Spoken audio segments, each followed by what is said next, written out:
Namanya Yandri Mahmud. Mahasiswa jurusan teknik sipil ini menarik perhatian.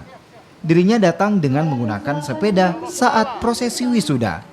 Pemandangan ini pun menarik perhatian. Pasalnya, hampir sebagian besar rekan wisudawannya menggunakan mobil atau kendaraan bermotor. Langkah ini dilakukan lantaran dirinya tak memiliki kendaraan bermotor, padahal prosesi wisudawan menggunakan model drive-thru. Mahasiswa lain yang naik mobil, naik motor, jadi saya ingin coba lain, jadi saya pilih sepeda saja. Kira bawa pendamping? Pendamping nanti nyusul. Kalau keluarga sendiri gimana? Keluarga sendiri lagi di rumah sekarang, tinggal di Kabila.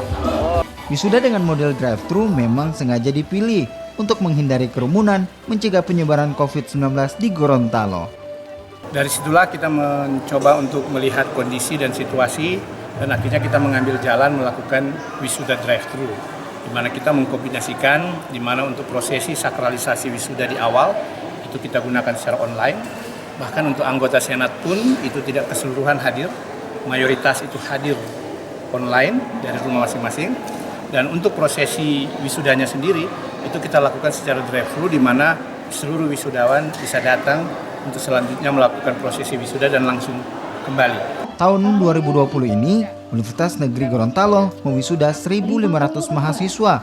Wisuda akan dibagi 5 tahap hingga bulan Oktober mendatang, dengan tiap prosesi 300 mahasiswa sekali wisuda. Tim Liputan, Kompas TV, Gorontalo.